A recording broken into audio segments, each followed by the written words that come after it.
Assalamualaikum warahmatullahi wabarakatuh. Saya Muhammad Syawaluddin dengan NIM 2520107 dari kelas PTIK 6C.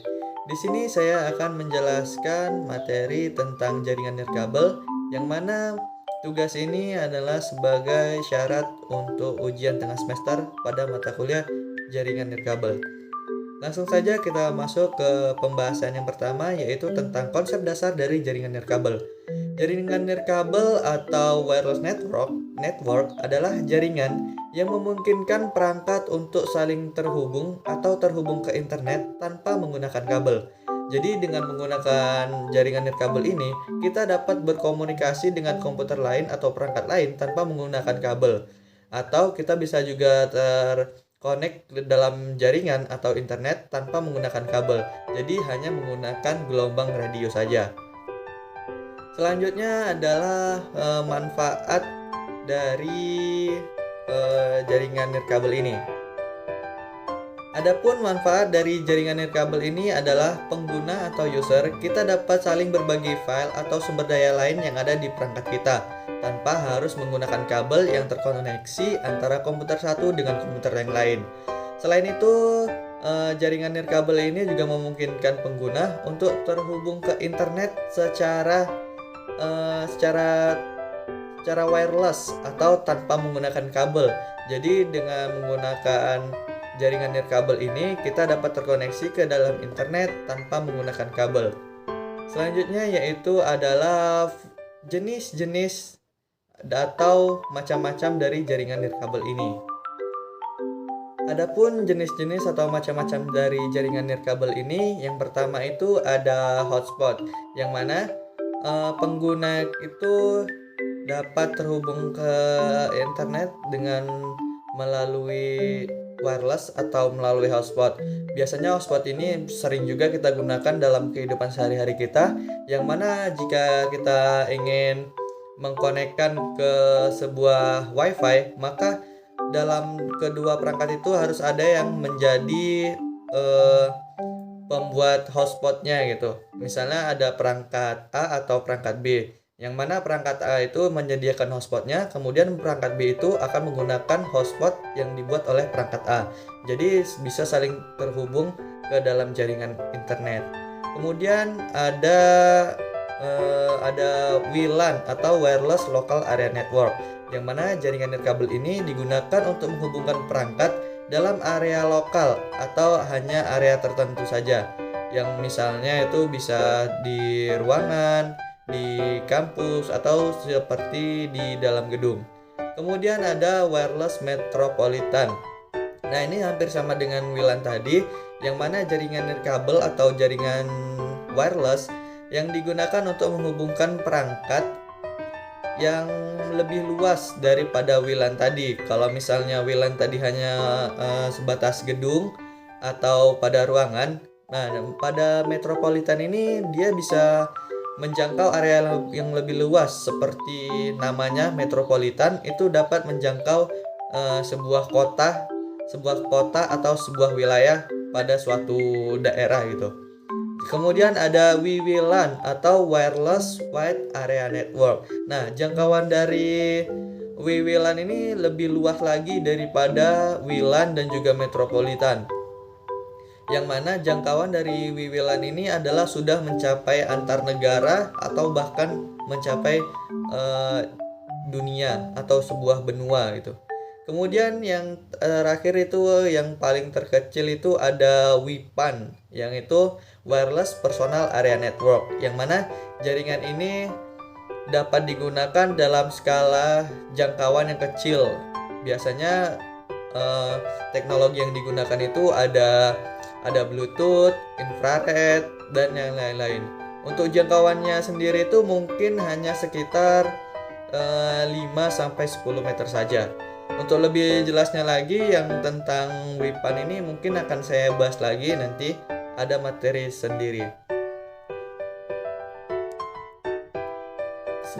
Selanjutnya yaitu kelebihan dan kekurangan daripada jaringan nirkabel ini. Kita masuk kepada pembahasan yang pertama, yaitu tentang kelebihan. Nah, kelebihannya adalah kita dapat berkomunikasi atau mentransfer data atau sumber daya yang lain dengan perangkat lain itu tanpa harus saling terkoneksi dengan menggunakan kabel. Jadi dengan menggunakan jaringan nirkabel ini kita bisa sharing atau berbagi file itu tanpa menggunakan kabel atau hanya kita akan menggunakan WiFi gitu. Jadi dengan kita menggunakan wireless ini, kita tidak perlu mencabut atau memasang kabel di antara perangkat satu dengan perangkat yang lainnya, hanya untuk saling bertukar sumber daya saja. Kemudian ada mobilitas yang tinggi. Salah satu kelebihan dari atau keuntungan dari menggunakan jaringan nirkabel ini adalah mobilitas yang tinggi, yang mana jika kita menggunakan koneksi jaringan kabel atau transfer data menggunakan kabel, maka itu akan terbatas pada jangkauan. Kalau misalnya kita menggunakan jaringan nirkabel ini, kita bisa menjangkau area-area yang sangat luas, atau misalnya kita bisa berbagi sumber daya itu melalui misalnya dari gedung A ke gedung B, yang mana jangkauannya itu juga lumayan jauh. Kalau misalnya kita menggunakan jaringan kabel dari gedung A ke gedung B itu pasti akan membutuhkan banyak biaya dalam pembuatannya, karena bakalan ada kabel yang dicolokkan ke perangkat satu di gedung A dan ke perangkat 2 di gedung B. Nah, itu akan memakan banyak biaya atau memakan banyak kabel. Kemudian dari kelebihan dari jaringan nirkabel ini ada mampu menjangkau area yang sangat luas dibandingkan dengan jaringan kabel, yang mana ini tidak menggunakan kabel, jadi kita bisa menjangkau area-area yang luas gitu. Kemudian bisa diakses di mana saja dan kapan saja jika kita dalam jangkauan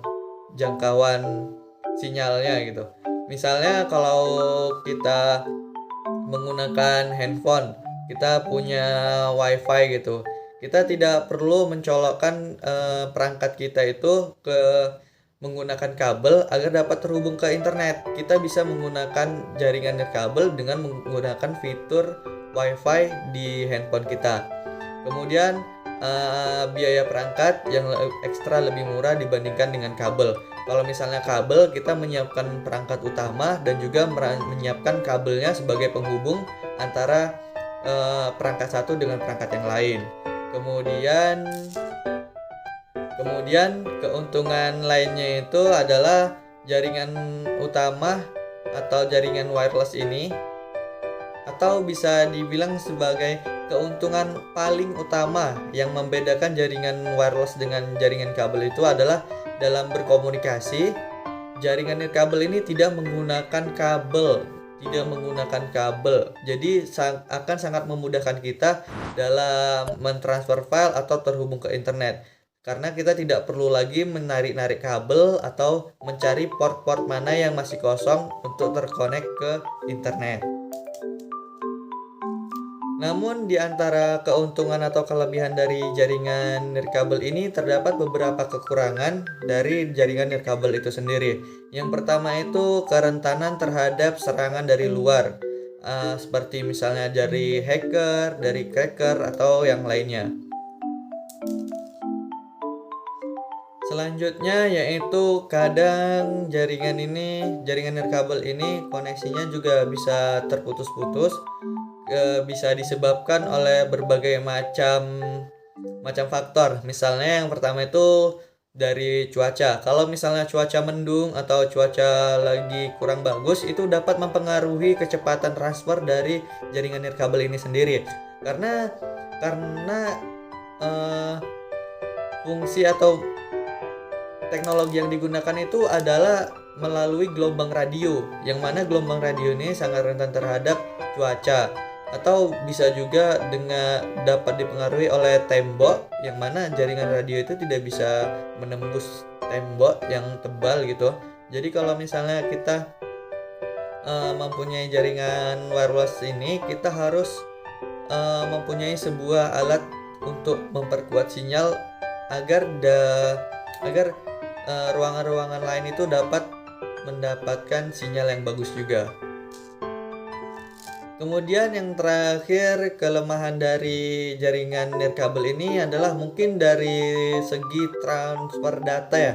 Dari segi transfer datanya itu lebih rendah daripada jaringan nirkabel. Kalau misalnya kita menggunakan jaringan kabel itu bisa sampai 20 Mbps, kemungkinan kalau kita menggunakan jaringan nirkabel ini kita hanya bisa sampai mentoknya itu mungkin di 10 MB atau setengah dari jaringan nirkabel itu sendiri. Kemudian kita akan membahas tentang keamanan jaringan nirkabel, yang mana keamanan ini merupakan sangat penting atau menjadi hal pokok utama dalam suatu jaringan. Kenapa? Karena jika keamanan jaringan kita atau komunikasi kita itu tidak terjaga atau tidak terjamin tidak terjamin keamanannya, maka akan bisa mengakibatkan kerugian pada kita sendiri. Misalnya data itu bisa dihack atau diambil oleh orang lain, sehingga orang lain itu dapat menjatuhkan kita dengan data yang telah mereka punya. Kemudian di sini saya akan membahas beberapa cara yang dapat digunakan untuk meningkatkan keamanan pada jaringan nirkabel ini. Yang pertama itu adalah menggunakan enkripsi data. Nah, fungsi dari mengenkripsi data ini adalah untuk mencegah akses yang tidak sah atau tidak benar gitu. Misalnya ada user yang ingin mengambil data kita, tetapi dia tidak mempunyai hak akses atau dia adalah pengguna yang tidak sah dalam jaringan itu. Nah, makanya fungsi dari enkripsi data itu adalah sebagai tembok yang membentengi antara data kita dengan dunia luar atau pengguna luar gitu. Kemudian cara lain untuk meningkatkan keamanan jaringan nirkabel ini, kita bisa menggunakan sandi yang kuat atau password yang kuat, sehingga orang lain tidak dapat masuk ke dalam jaringan kita itu dengan mudah. Biasanya kita membuat sebuah password dalam jaringan itu standarnya itu hanya menggunakan angka 1 sampai angka 8. Nah, itu adalah password yang sangat mudah ditebak oleh orang lain. Nah, kalau misalnya kita membuat jaringan nirkabel dengan password 1 sampai 8 yang mana itu sudah menjadi hal umum, maka itu akan bisa mengerugikan kita sendiri, karena mungkin saja ada pengguna-pengguna lain yang ingin menggunakan atau menggunakan koneksi kita atau bahkan mengambil data kita. Contohnya jika kita membuat hotspot dengan password 1 sampai 8. Nah, kita ingin nih memberikan hotspot ini kepada teman kita. Nah, kita kasih tahu dong passwordnya itu 1 sampai 8. Nah, kemudian ada juga itu pengguna lain yang ingin menggunakan hotspot kita. Karena password kita itu sesuatu yang mudah ditebak gitu. Karena password kita tadi 1 sampai 8. Nah, jadi pengguna lain ini yang bukan teman kita ini, dia bisa masuk ke dalam jaringan kita atau masuk ke internet kita dengan menggunakan sandi yang mudah ditebak itu, yaitu sandinya 1 sampai 8. Nah, jadi hal itu bisa mengakibatkan kalau misalnya dalam hotspot ini kan, ini penggunaan internet gitu, penggunaan data. Nah, dengan dia masuk ke dalam jaringan internet kita, mungkin dia bakal mendownload file-file besar yang dapat mengakibatkan kuota kita itu habis. Misalnya kita punya paket 5 GB, kita hotspotkan ke teman kita, kemudian ada pengguna lain tuh yang dia juga mau menggunakan internet kita. Nah, tetapi dia bukan teman kita yang ingin kita hotspotkan. Nah, dia bisa saja itu mendownload file-file besar, misalnya file-file 2 GB gitu kan. Padahal bukan dia yang kita inginkan untuk menghotspot, tetapi karena penggunaan sandi kita yang mudah ditebak tadi, itulah yang akan merugikan kita. Yang awalnya kuota kita banyak, tapi karena telah dipakai oleh pengguna luar, maka itu akan mengakibatkan kuota kita menjadi habis. Kemudian juga kita bisa menggunakan antena direksional, yang mana antena direksional ini memancarkan sinyal ke arah tertentu, sehingga dapat mengontrol jarak sinyal dan arahnya untuk melindungi diri dari penyusup. Nah, jadi setelah penjelasan tadi bisa kita simpulkan bahwa jaringan nirkabel ini adalah eh, penggunaan jaringan internet tanpa menggunakan kabel atau transfer data itu tanpa menggunakan kabel. Nah, jadi dengan menggunakan jaringan nirkabel ini akan meningkatkan produktivitas kita karena kita dapat mengakses jaringan internet itu di mana saja dan kapan saja tanpa harus memperhatikan jarak dan jangkauan dari jaringan itu sendiri. Oke, selanjutnya kita akan membahas materi kedua yaitu tentang cara komunikasi dalam jaringan nirkabel ini. Yang pertama itu kita bisa memilih jenis jaringan nirkabel yang akan kita gunakan atau kita bangun. Biasanya ada WLAN atau WiFi. Kemudian setelah kita menentukan pilihan untuk menggunakan jaringan yang mana, kita harus memastikan bahwa perangkat yang kita gunakan itu mendukung jaringan nirkabel. Kemudian untuk memastikan bahwa kita bisa menggunakan jaringan nirkabel itu, kita harus berada di wilayah cakupan dari jaringan nirkabel itu sendiri. Misalnya kalau pada WiFi itu misalnya kita dapat berada di jangkauan hingga 100 meter. Nah, kita harus berada di jangkauan 100 meter itu agar kita dapat menggunakan atau terhubung ke dalam internet. Kemudian setelah kita setelah berada di jarak yang sudah tepat, maka selanjutnya kita harus menentukan tempat alat pemancar kita sehingga dapat mencakup wilayah-wilayah yang kita inginkan. Misalnya jika kita ingin memasang pada suatu rumah, maka alat atau perangkatnya itu harus berada di dekat rumah kita sehingga jaringan yang keluar dari perangkat itu akan semakin kuat. Nah, jika kita memiliki rumah dengan lantai yang 3, sedangkan router kita itu berada di lantai 1, maka di lantai 3 itu kecepatan jaringannya itu akan terganggu karena terhalang oleh tembok-tembok. Maka dari itu kita memerlukan namanya alat yang namanya itu sebagai access point atau bisa juga menambah dengan router juga. Jadi jaringan dari lantai 1 itu dialihkan atau diperkuat sehingga lantai 3 itu sehingga kita dapat menggunakan jaringan yang sama di lantai 3. Nah, intinya dalam cara komunikasi dalam jaringan nirkabel itu, yang pertama kita harus menentukan jenis jaringannya terlebih dahulu seperti tadi yang sudah dijelaskan, bisa menggunakan WLAN atau WiFi. Kemudian kita memastikan perangkat yang akan kita gunakan itu mendukung teknologi dari jaringan nirkabel itu sendiri. Karena akan percuma saja jika kita memasang jaringan nirkabel tetapi perangkat yang kita gunakan itu tidak mampu mengelola jaringan nirkabel itu sendiri. Maka jaringan nirkabel itu akan sia-sia karena perangkat kita tidak bisa kita gunakan untuk terhubung ke dalam jaringan. Selanjutnya, kita harus memperhatikan faktor-faktor yang dapat mempengaruhi kecepatan dari transmisi jaringan nirkabel ini, seperti misalnya tembok atau benda-benda logam lainnya. Nah, kemudian itu cara kerja dari jaringan nirkabel itu. Yang pertama, karena ini kita menggunakan jaringan nirkabel, maka sinyal yang diperoleh itu adalah gelombang radio atau gelombang elektromagnetik, yang mana gelombang elektromagnetik ini ditangkap oleh antena dari perangkat penerima dan diubah menjadi sinyal digital.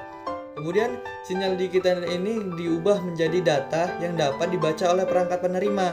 Jadi dengan menggunakan jaringan nirkabel ini, sinyal elektromagnetik tadi itu diubah menjadi sinyal digital sehingga dapat dibaca oleh perangkat jaringan kita.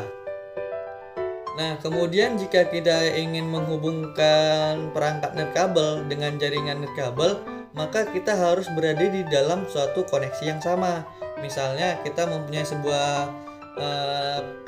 handphone yang ingin kita hubungkan ke komputer. Nah, kita bisa menghubungkan HP ke komputer itu dengan melalui jaringan WiFi yang sama, sehingga kita dapat mengakses file yang ada di laptop. Atau mungkin kita bisa, contoh lainnya itu kita bisa ambil dari komputer ke printer, yang mana kita ingin memprint suatu file atau dokumen, tetapi posisi dari komputer dan printer kita itu berjauhan. Nah, kita bisa menggunakan jaringan nirkabel tuh, dalam artian kita bisa terkoneksi di jaringan yang sama atau di WiFi yang sama, sehingga kita bisa memberi perintah kepada printer untuk memprint file yang kita ingin print.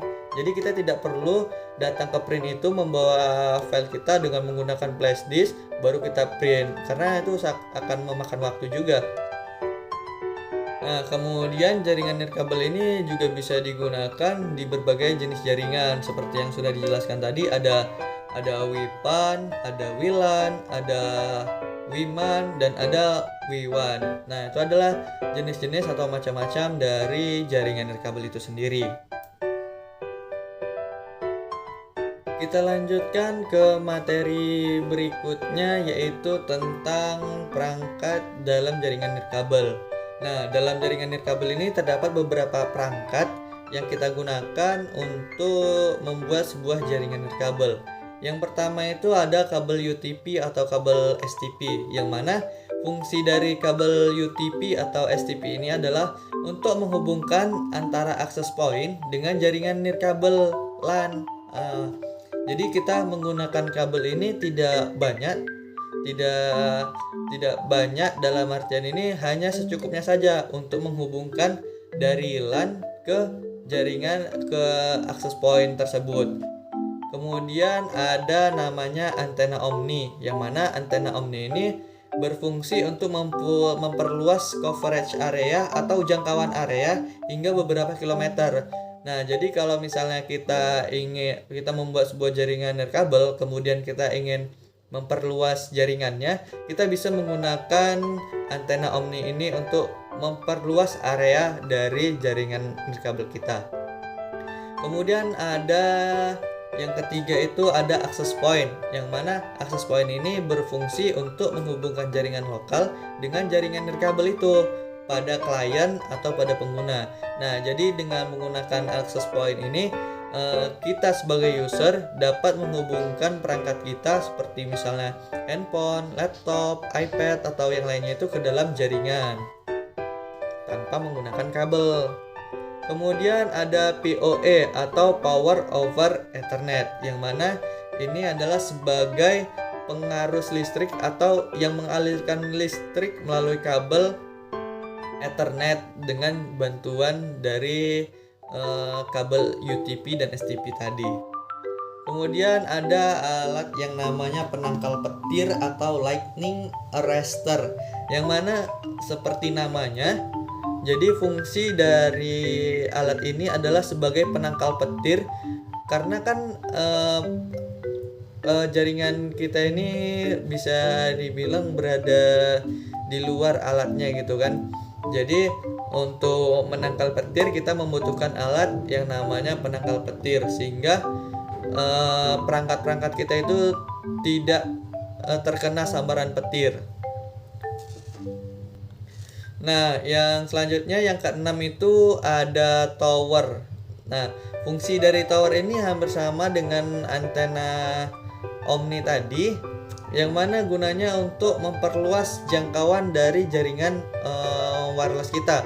Misalnya kalau kita lihat pada sekolah-sekolah gitu, ada tower yang digunakan untuk memperluas jangkauan dari jaringan nirkabel pada sekolah itu. Kemudian ada yang namanya kabel pigtail atau kabel jumper, yang mana fungsi dari kabel jumper ini adalah untuk menghubungkan antara antena omni dengan access point. Nah, jadi dalam kita menggunakan access point dan antena omni itu ada kabel yang namanya itu kabel pigtail atau kabel jumper yang berfungsi untuk menghubungkan dari access point ke antena omni tadi. Selanjutnya ada wireless network adapter atau biasa disebut dengan router, yang mana alat ini dipakai pada perangkat komputer atau laptop agar dapat tersambung dengan koneksi WiFi yang tersedia di sekitarnya. Selanjutnya yang kesembilan ada wireless router, yang mana wireless router ini digunakan untuk menyediakan akses ke internet atau ke jaringan komputer personal. Jadi dengan adanya router ini kita bisa terhubung ke internet tanpa menggunakan kabel. Kemudian ada wireless repeater, yang mana fungsi utama dari wireless repeater ini adalah sebagai penguat sinyal dari sinyal yang dipancarkan oleh router tadi. Jadi misalnya kita memiliki sebuah WiFi, yang mana WiFi itu kayaknya kecepatannya kurang deh. Jadi kita bisa menggunakan repeater ini sebagai penguat sinyal agar kecepatannya itu menjadi lebih stabil. Kemudian ada antena grid. Nah, antena grid ini juga berfungsi untuk memperkuat dan mengarahkan sinyal wireless untuk melakukan koneksi point to point, yang mana antena ini akan menerima dan mengirim sinyal dengan sistem gelombang radio yaitu 2,4 MHz, yang kemudian data tersebut bisa dalam bentuk intranet atau internet. Kemudian perangkat atau alat-alat selanjutnya itu ada yang namanya hub, yaitu alat yang mampu membuat koneksi antar komputer sehingga memudahkan pertukaran data. Kemudian ada switch juga. Nah, switch ini adalah berfungsi sebagai penghubung komputer atau perute pada satu area yang terbatas. Jadi dengan menggunakan switch ini kita bisa membuat rute pada suatu area itu agar jaringannya itu terkoordinir gitu, tidak berantakan. Kemudian yang terakhir perangkatnya itu adalah PC itu sendiri, yang mana PC itu bisa sebagai server atau klien dalam sebuah jaringan. Nah, mungkin itu sekian materi dari saya tentang yang alat-alat. Kita lanjut ke materi yang terakhir, yaitu tentang WPAN atau Wireless Personal Area Network. Nah, kita bahas terlebih dahulu apa itu sih WPAN atau Wireless Personal Area Network. Nah, WPAN ini adalah jaringan nirkabel yang jangkauan areanya itu kecil. Jadi jangkauannya itu hanya beberapa meter saja. Paling mentok itu mungkin hanya 3-5 meter saja. Karena memang jaringan ini berfungsi atau biasa digunakan oleh personal gitu. Jadi langsung dari orang ke orangnya gitu. Karena kan kalau misalnya dari orang ke orang gitu kan kita tidak berjauhan. Jadi WPAN ini biasa digunakan untuk mentransfer data atau terhubung ke internet itu dalam jangkauan yang kecil. Nah, WPAN ini digunakan untuk menghubungkan perangkat-perangkat personal, misalnya printer, smartphone, tablet, komputer, dan yang lain-lain. Selanjutnya yaitu adalah fungsi dari WPAN. Nah, WPAN ini fungsinya WPAN ini biasanya digunakan untuk menghubungkan perangkat-perangkat personal atau pribadi dalam jangkauan yang kecil. Kemudian manfaat kita menggunakan WPAN ini, WPAN ini memungkinkan pengguna untuk menghubungkan perangkat-perangkat personal tanpa menggunakan kabel. Karena kita ingat konsepnya di awal, jaringan wireless atau jaringan nirkabel ini adalah jaringan yang tanpa menggunakan kabel. Jadi kita bisa terkoneksi ke dalam jaringan itu tanpa menggunakan kabel. Selanjutnya yaitu ada kelebihan dari WPAN itu sendiri. Kelebihan dari WPAN itu yang pertama, memiliki jangkauan area yang kecil sehingga dapat digunakan untuk menghubungkan perangkat-perangkat personal dengan jarak yang dekat. Nah, jika kita tidak berjauh-jauhan ketika ingin mentransferkan data, itu kita bisa menggunakan WPAN ini. Kemudian kelebihan yang kedua, WPAN itu menggunakan jaringan atau teknologi nirkabel sehingga pengguna tidak perlu menggunakan kabel untuk menghubungkan perangkat-perangkatnya. Selanjutnya kita masuk ke kekurangan dari WIPAN. Nah, kekurangan dari WIPAN ini mungkin ada juga seperti yang kelebihannya. Yang pertama tadi yaitu soal jaringannya atau jangkauannya itu yang kecil, sehingga kita tidak dapat berjauhan ketika mengirim file atau terkoneksi ke internet, karena jangkauan WIPAN ini memang sangat kecil, tidak cocok untuk kita yang misalnya ingin pergi atau berada di jarak yang jauh ketika menggunakan internet. Jadi kalau misalnya kita menggunakan WIPAN ini harus berdekatan satu sama lain, karena jangkauan WIPAN ini sangat kecil. Seperti yang saya bilang tadi, jangkauannya itu mungkin hanya 3-5 meter saja. Jika kita ingin terkoneksi ke dalam jaringan itu di jangkauan yang lebih luas, mungkin kita bisa menggunakan teknologi yang lain, seperti misalnya WLAN atau WiFi. Kemudian WIPAN ini memiliki kekurangan pada transfer data yang terbatas, karena ya transferan datanya itu kita hanya bisa melakukan transfer data itu dalam jangkauan 3-5 meter, kemudian dengan kecepatan transfer data yang kecil, sehingga itu menjadi kekurangan dari penggunaan WIPAN ini sendiri. Kemudian saya simpulkan WIPAN ini adalah jaringan nirkabel yang jangkauan area kecil yang dapat digunakan untuk menghubungkan perangkat-perangkat personal atau milik pribadi.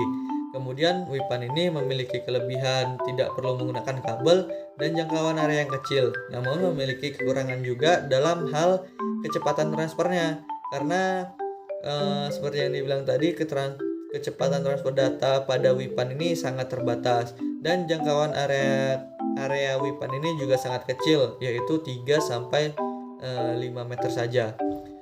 WIPAN ini juga dapat digunakan dalam berbagai aplikasi seperti transfer data antar perangkat, remote control, sensor jarak jauh, atau mengirim file. Biasanya teknologi yang digunakan pada WIPAN ini yang paling sering orang gunakan itu adalah Bluetooth. Nah, mungkin hanya sekian saja penjelasan materi saya tentang yang pertama tadi ada konsep dasar dari jaringan nirkabel, kemudian cara komunikasi jaringan nirkabel, yang kemudian ketiga ada perangkat jaringan nirkabel, dan yang terakhir yang kita bahas ini tadi ada WIPAN atau arsitektur pada WIPAN itu sendiri. Nah, mungkin hanya sekian saja penjelasan dari saya. Saya Muhammad Syauluddin. Saya ucapkan terima kasih atas perhatiannya. Saya akhiri. Assalamualaikum warahmatullahi wabarakatuh. Bad nigga clap, I got 3 old thoughts, new guap.